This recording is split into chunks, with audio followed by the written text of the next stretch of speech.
Okay, in today's video, we're going to talk about severance of tenancy. So what the heck is a severance of tenancy? Well, severance of tenancy is about how you actually own your property with somebody else from an estate planning point of view.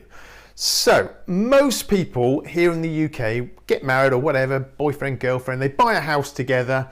Most of the times, 99.9% of the time, it is bought what they call jointly. So when you own an asset jointly, you both own it 100%. So what that means is we've got Mr. here and Mrs. over here. We've got the house that they've just purchased. They've each got their own will. But the problem is, because they own the property each 100%, if Mr. passes away, the property won't actually form part of his will. He can't distribute the asset via his will because the property will automatically pass to the surviving joint owner. The surviving joint owner will now own the house 100%. Okay, so which means if we've got a boyfriend and girlfriend here, as it were, not married or anything like that, and we've now obviously one's passed away and the house automatically passes to the other, there's nothing left in this side to go to anybody because it's automatically passed to the surviving joint owner. The other issue we've got with this now is if now this person now goes into care later on, they own this property 100%. So if they haven't got the physical cash to pay for that care on a monthly basis, obviously, local authority is going to come back and start looking at the assets that they own 100% of. And the house is an absolute classic.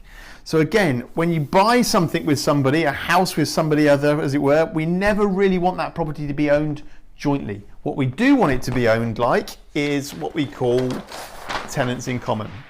Tenants in common means that we still bought the house, we're still all on title, but what happens is that we actually own an individual share each. So in this situation, we've got it 50-50. Mr. owns 50%, Mrs. owns 50%.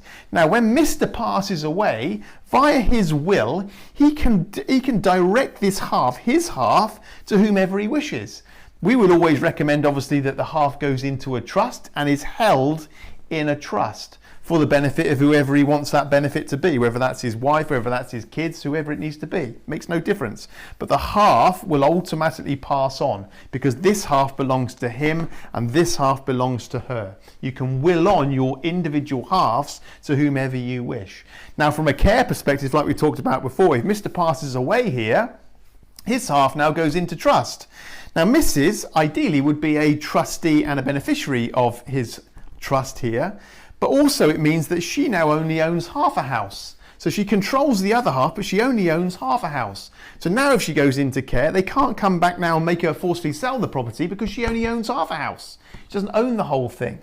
So we've now managed to protect and preserve this property, as it were, from being sold to pay for care purely by doing a severance of tenancy and adding a simple trust in here. So if you're going to own property with somebody else, make sure it's tenants in common the way you want to own it. Hope you found that interesting. If you need anything from me, obviously email me just above, and I look forward to speaking to you on the next one.